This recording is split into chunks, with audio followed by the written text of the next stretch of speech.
राधे राधे दोस्तों, प्रतिवर्ष अश्विनी माह में कृष्ण पक्ष की एकादशी तिथि को इंदिरा एकादशी व्रत किया जाता है।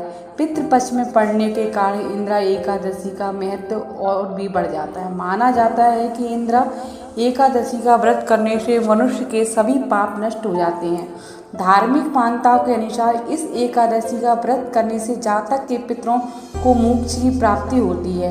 यदि कोई जातक इंदिरा एकादशी के दिन व्रत रखकर एकादशी का श्राद्ध करता है, साथ ही भगवान विष्णु की पूजा और कथा करता है, तो ऐसे करने से 7 पीढ़ियों में पितरों को पाप से मुक्ति मिलती है।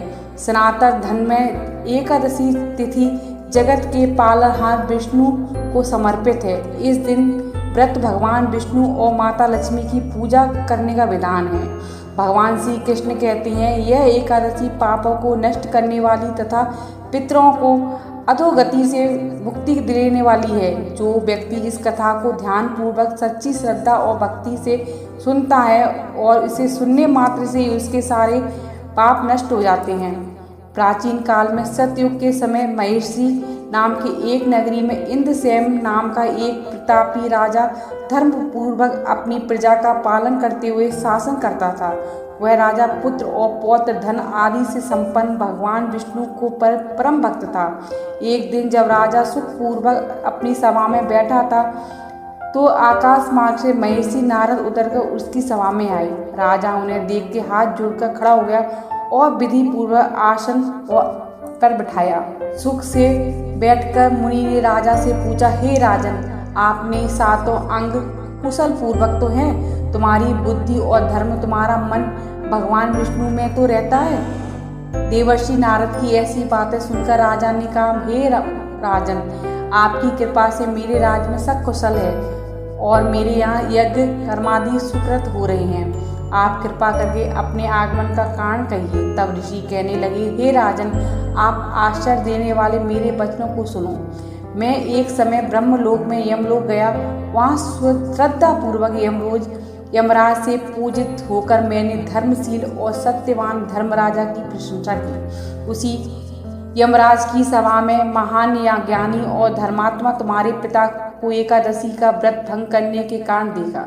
उन्होंने संदेश दिया है, सो मैं तुम्हें कहता हूँ। उन्होंने कहा है, पूर्व जन्म में कोई विघ्न हो जाने के कारण मैं आज के निकट रह रहा हूँ।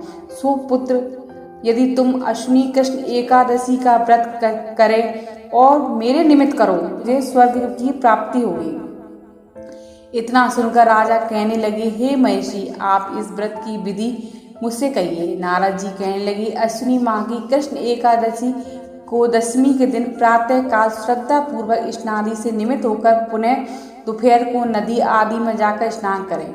फिर श्रद्धा पूर्वक पितरों का श्राद्ध करें और शाम को एक बार भोजन करें। प्रातःकाल होने पर एकादशी के दिन दातुन करके स्नान करें। फिर व्रत के नियमों को भक्ति पूर्वक ग्रहण करें और प्रतिज्ञा करें कि मैं आज सभी भोगों से त्याग कर निर्हार एकादशी का व्रत करूँगा। हे पुंडीकच, मैं आपकी शरण में हूँ, आप मेरी रक्षा कीजिए। इस प्रकार नियम अनुसार शालिग्राम की मूर्ति के आगे विधि पूर्वक श्राद्ध करके योग्य ब्राह्मणों को फलाहार का भोजन कराएं और दक्षिणा दें। पितरों के श्राद्ध से जो बच जाए उसको सूंघकर गौ माता को तथा धूप दीप गंध पुष्प नैवेद्य आदि सब सामग्री से ऋषि केश भगवान का पूजन करें। रात में भगवान के निकट जागरण करें। इसके पश्चात एकादशी के दिन प्रातः होने पर भगवान का पूजन करके ब्राह्मणों को भोजन कराएं।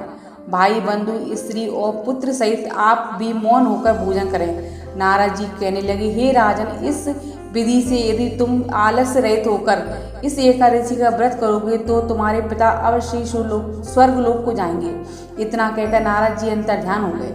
नारद जी के ने कथा अनुसार राजा द्वारा अपने बंधुओं तथा दासों सहित व्रत करने से आकाश से पुष्प वर्षा हुई और राजा का पिता गरुड़ पर चढ़कर विष्णु लोक हो गया। राजा इंद्रसेन भी एकादशी के व्रत के प्रभाव से निष्कंटक राज्य करके अंत में अपने पुत्र को सिंहासन पर बिठाकर स्वर्ग लोक हो गए। धन्यवाद दोस्तों। राधे राधे, नमस्कार।